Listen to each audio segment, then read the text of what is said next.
Well, when we talk about undesirable effect, Bill has a very specific definition of it, about it, which is it must hurt the system as a whole. It is not something that we as individuals do not like, which could be at our level undesirable effect, but would not harm the system. The system does not care about. So if I take a very stupid example, if I'm sitting in an office and I do not like the color of the wall, it's not likely that me not liking the color of the wall would affect the system. It's not very likely. Maybe my motivation would drop or something, but this would not harm very much the system. So what would harm the system is a true undesirable effect, and this would either prevent, you cannot read very easily, this is the goal, yeah. So the system goal, and or the critical success factors. And as you know, as long as you do not achieve the critical success factors, no way to achieve the goal. So it's either one or the other. We need to achieve the critical success factors. They are required to realize the goal, and the whole structure, including the necessary conditions, are the benchmark in order to achieve our goal. Okay? So if something goes wrong in this structure, we have the enablers not in place, and if the enablers are not in place, no way to get up to the goal. But don't confuse, as Bill said, it's not a domino effect. It's only enabling. It's not cause and effect. Okay? But nevertheless, if you have one enabler missing, you won't be able to go to the next level. Right now, we have, let's say, an intention or an ambition, a vision to fulfill, something to attain, and of course we are not there now, so we can say we have a problem. And well, to tackle this problem, we have to understand what really the goal is and what the critical success factors are. All right? So how do we determine the system's goal, the real goal, and how to determine the critical success factors? And therefore, we have a nice tool, which is called the goal tree, and you have the father of the goal tree sitting in the room.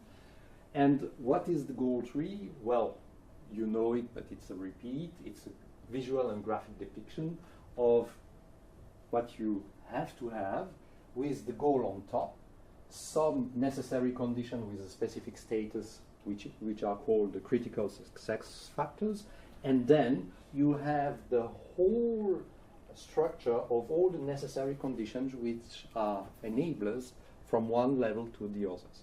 And you have a whole structure which makes this logical tree. So the goal is on the top. Then we have a limited set of critical success factors which are key supporting necessary conditions. And we will come back several times on the definition of critical success factors. And here you can see that there is a recommendation to limit their numbers. So the rule of thumb says 3 to 5. So why 3 to 5?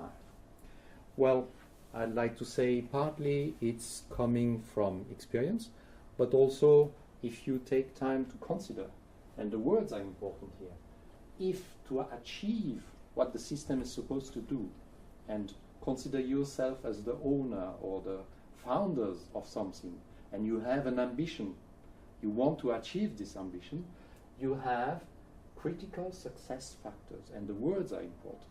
So if your ambition, if your vision is based on too many critical success factors, the chances of failure increase.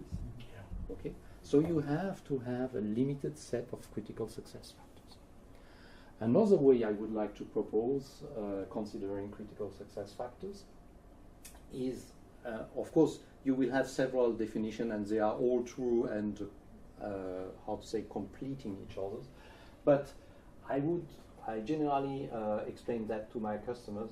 These are, let's say, the high-level dashboard for the system owner or the sponsor of the project, and he doesn't want to have a huge dashboard. He wants to get to the point and have an easy understanding, are we getting closer to the goal or not?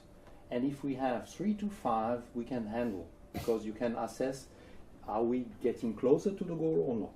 If you have 20, as once I saw, 20 strategic streams in one pharma factory. It had to be pharma, didn't it? Yeah, and it was before I knew about the logical trees. Otherwise, I would have proposed to use them. But it was impossible to manage because it was a project review once a week, and you can imagine they had just time in the afternoon to go through one or two strategic streams. So you never go through the whole cycle, and they did. In they did not essence, achieve. if everything is critical, then nothing is critical. Yeah. And as you know now, everything in the goal tree is related to the upper level by the relationship. In order to achieve this, I must have that. And the necessary conditions are supporting the critical success factors, and the critical success factors are terminal outcome just before reaching the goal. Okay? In a sense, they are also necessary conditions. They have just this special status because they are the very last, let's say, milestone or outcome just before reaching the goal. All right? And they are very handy because, as you will see afterwards, they summarize what is underneath.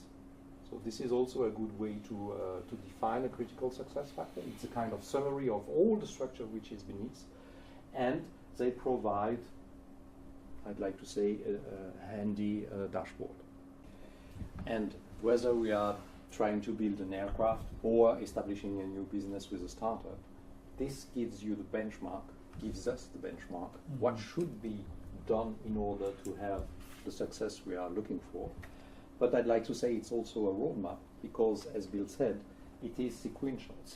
You cannot jump in just haphazardly trying to fix some necessary condition. You have to start at the very bottom, and then enabler after enabler, you must walk or work your way to the goal, right?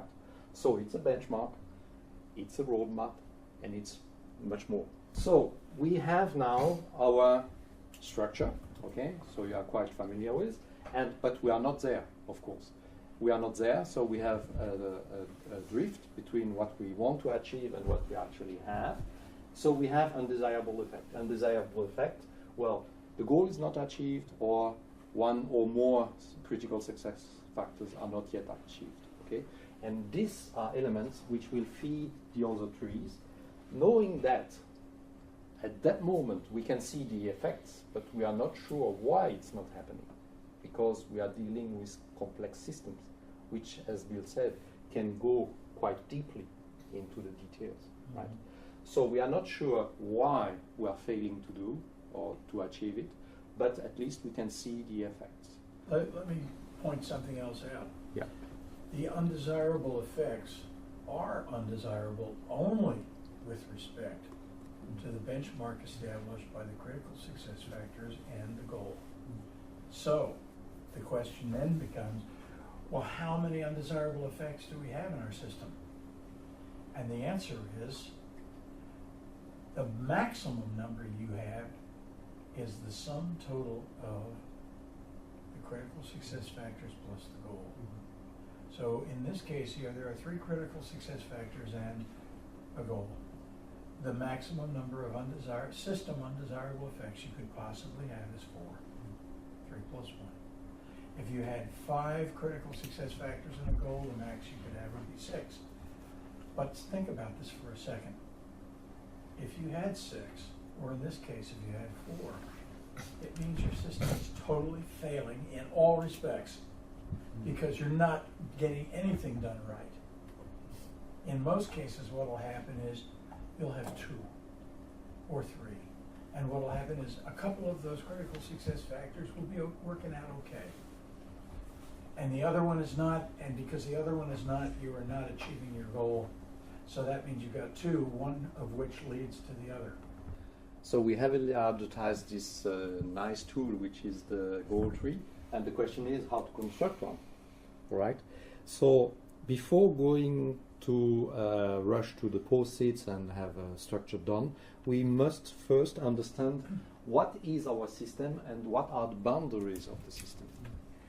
And this is very important. Why? Because we have to understand what is part of the system and what lays outside of the system.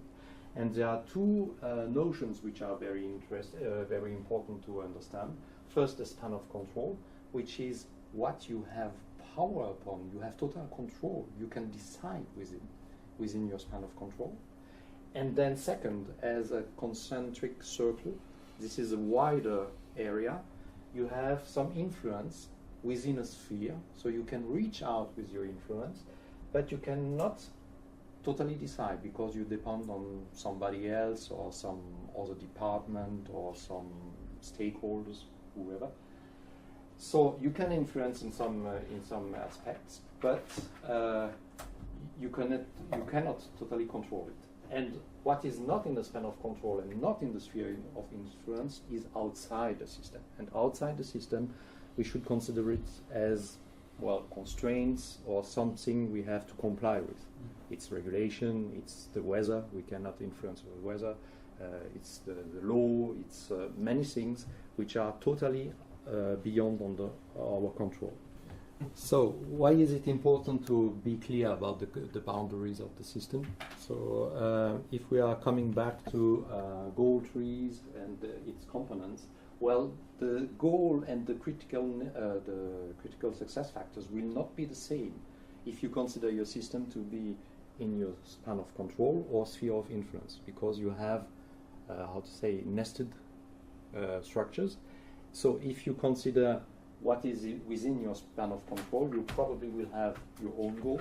If you are going to tackle problems within your sphere of influence, the goal is probably somebody else's goal, okay? And it's quite different than yours. Then you have the whole structure of the necessary conditions, and there is also something Bill likes to remind. It's the definition of leadership.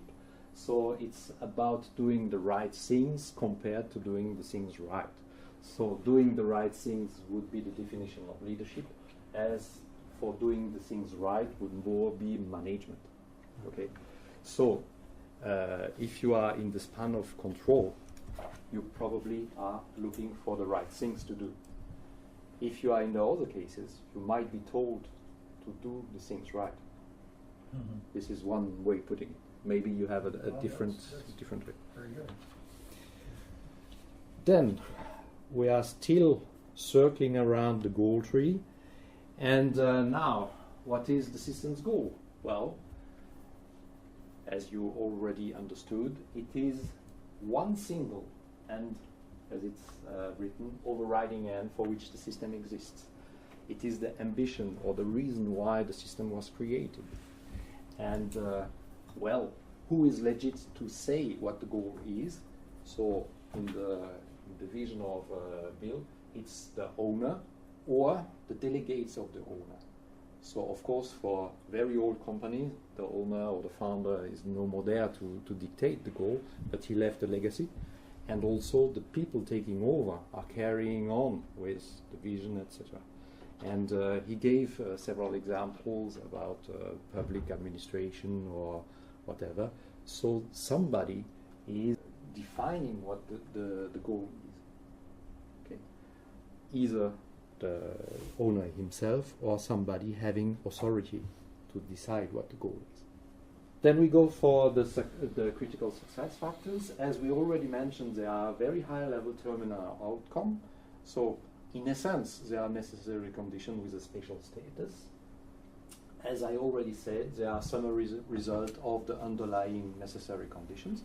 So this is another way to spot the critical success factors. As Bill often reminds, it's the last outcome or the very last, let's say, milestone before reaching the goal. So if you rotate the goal tree, it would be the very last milestone before converging to the goal. And as we already said, it's a very limited set of these high-level systems outcome. So we have no dependency on too many critical success factors, and we have this handy dashboard. Next are the necessary conditions, which are tasks, activities, and intermediate results. As you have seen, you have all layers of them. So each time, well, it's like an intermediate objectives, and probably you will come back to that notion later on. And at some point, it's an entering argument. So when you reach the bottom, well, there is no more necessary condition. And probably the question will arise, how deep we should develop the goal tree. We can give it away right away, Bill. So there are two kinds of answers. If we are dealing with a strategic level, we do not want to bore, especially if we are working on a project and we have to sell, for instance, to investor or to a higher authority. We do not want to bore them with the petty details. Okay, so we stop at a certain level, knowing that it goes much deeper. But now, if you are dealing with more operators or execution level, you have probably to go deeper, because those kind of people need to know more precisely what they are supposed to do to contribute to the goal.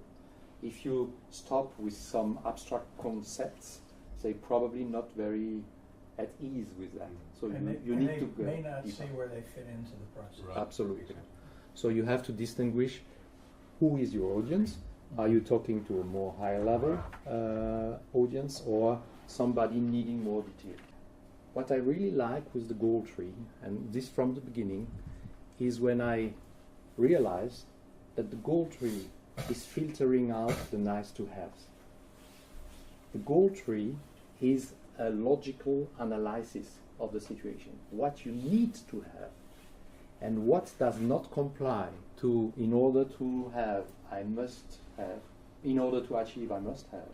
What does not fit into this structure is a nice to have, and it must be put away, because you cannot afford to burn your precious resources on things which are not really necessary to achieve your ambition. And why I really liked this additional benefit of the goal tree. First, because I do not know another tool which can separate this easily the nice to haves from the necessary conditions. If you are familiar with Hoshin Kanri, this is a lean tool, a lean management tool. Hoshin Kanri, it's very easy to sneak in with some nice to haves. If you are smart enough to sell your nice to have, probably nobody will understand that you are putting in something which is not really necessary. This is one thing. The second thing, it's so easy to explain to people who come up with a nice to have that the rationale says it is not fitting into the tree. It is not me as a manager refusing your proposal, but the structure does not need it. And there is no way to say, yes, it is indispensable. No, it is not. It does not fit into the goal tree. Right. So here is another small example of a goal tree. It's not complete, but it's a way of starting it. It's about a manufacturing company. So the goal is to be profitable, or it's another way to saying we want to make more profit now and in the future. And in order to have that, well, we have 3 critical success factors, which you can also use, as I said, as a dashboard. Okay, so you have to maximize your revenue, so you can monitor how the revenue are doing. You have to control costs. This is also an easy way of controlling if you are getting closer to your goal. And of course, you have to optimize inventory, and you may have others. So, what usually comes up at that stage, more or less, is but a goal tree, it's like a template. You can take it and just fill the blanks. I would not agree with that. First, because probably there are more than these 3 critical success factors. I would say at least I would go for a 4th one, which is the distinct nature of the company you are trying to establish.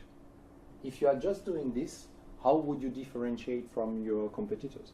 Okay, so in my point of view, it's probably a 4th one that gives you a more taste of what you are really, of the company you really are. And the other reason why I would not consider a goal tree as a template, if you are taking a template, you are just taking somebody else's ambition and copy it. And my recommendation for any everybody going for a project or an ambition to establish something is to go through the whole process. Even so, the outcome will be very similar to an existing one, but they have to live the way to construct it, because it is their ambition, and it cannot be just copied from a template. This is my point of view. Take it or leave it, but I share it with you. You may experience it when building your goal trees, especially when you work in pairs or with other people from the same organization, discussing what the goal is, what the critical success factors are, and later on with the necessary conditions. And you will experience at some point there is a discussion: is it a goal, is it a critical success factors, as Bill said, but you will have the same between the critical success factors and the necessary conditions. It happens all the time. So what I would say with my limited experience until now, when I facilitate this, I let go for the first time, and I let the time or additional information help to structure. And once people get to look at their goal tree with some distance, the picture becomes clearer. But it's, from what I saw, quite normal to have this confusion, at least at the beginning, because you are quite creative, putting some entities on the tree. So it takes some time to find its place. Okay. So coming back to this slide, it is about constructing goal trees, and as you can see, we have here question marks with dotted lines. These are placeholders. So what does it mean? There is an optimal number of people proposed to build goal trees. First of all, they must be knowledgeable about the system. If you don't know nothing, you are not likely to construct a goal tree. You might be the facilitator if you know how to proceed, but you will not give any input about the details. Okay? So the people constructing the goal tree, at some moment, they might have the intuition something is missing, but they, just for that, they are not sure, or it's not their specialty. So they will leave a placeholder and later call in the people who know to complete the tree. So this is the signification of the question marks and the dotted line. A goal tree is a fractal object.